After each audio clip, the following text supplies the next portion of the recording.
Chapter 3 verse 12. ఇది కూడా అదే మీనింగ్ ప్రిమేన్ వాళ్ళారా. మరి ఇందాకేమో మంచి ఫలాలు ఫలించాలి అంటే వాక్య ప్రకారం నడుచుకుంటేనే మనకు పరలోక రాజ్యం ఉంటుంది అని చెప్పి నేర్చుకున్నాం. ప్రభా అని పిలిచే ప్రతి ఒక్కడు పరలోక రాజ్యానికి రాడు, కానీ దేవుని చిత్త ప్రకారం చేయువాడు మాత్రమే వస్తాడు అని మరొక చోట ఉన్నది కదా. అయితే his winnowing fork is in his hand and he will clear his threshing floor and gather his wheat into the barn, but the chaff he will burn with unquenchable fire.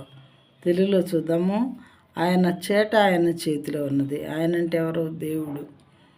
ఆయన తన కళ్ళమును బాగా శుభ్రము చేసి గోధుమలను కొట్టులో పోసి ఆరని అగ్నితో పొట్టును కాల్చివేయనని వారితో చెప్పాను. ఈ విషయాలు మనం రైతుల దగ్గర చూస్తూ ఉంటాం. పంట పండిన తర్వాత కళ్ళంలో పంటను నూర్చి మరి తాళంతా పోయేలాగా, వేస్టేజ్ అంతా పోయేలాగా చాటతో పైకెత్తి తూర్పార పెట్టడం ఏదో అంటారు. అది చేస్తారు. చేసినప్పుడు ఏమవుతుందంటే పొట్టంతా కూడా ప్రక్కకు వచ్చేస్తుంది. గోధుమలని లేదా వడ్లని ఒక చోట పడి ఉంటాయి మంచివి. అలాంటప్పుడు ఏం చేస్తారంటే పొట్టును అగ్నితో కాల్చేసి రైతు ఏం చేస్తాడు? గోధుమలను తన కొట్టులో పోసుకొని భద్రపరచుకుంటారు. సేమే దేవుడు కూడా మరి పొట్టు లాంటి మనుషుల్ని పవిత్రమైన బలమైన గింజలకి వేరు చేస్తారనమాట. అందుకే ఆయన చేతిలో ఆయన చేట ఉన్నది అని చెప్పి అంటున్నారు. తీర్పు తీర్చేటప్పుడు దేవుడు మనం చనిపోయిన తర్వాత తీర్పు సమయంలో ఇలా జరుగుతుంది. మరి వేస్ట్ జీవితం జీవించిన ప్రతి ఒక్కళ్ళు కూడా పొట్టులాగా కాల్చబడతారు.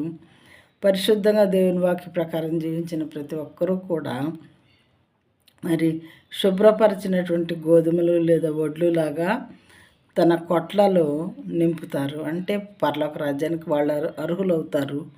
పొట్టేమో నరకంలో కాల్పోవాల్సి వస్తుంది. కాబట్టి మన జీవితం పొట్టులాగా ఉందా, మంచి గోధుమలాగా మంచి వడ్లులాగా ఉన్నదా, మనమే పరిశీలించుకోవాలి వాక్యాన్ని బట్టి. ఇలా ఉండేలాగా మనం ఉండకపోతే ఖచ్చితంగా నరకానికి వెళ్తారు. మరి అగ్నితో పొట్టును కాల్చివేస్తానని దేవుడు చెప్తున్నారు. ప్రియమైన వాళ్ళారా, వాక్యానికి లోబడదాము. మనం పొట్టులాగా ఉన్నామా, మరి గోధుమల్లాగా ఉన్నామా, మనమే పరిశీలించుకుందాము.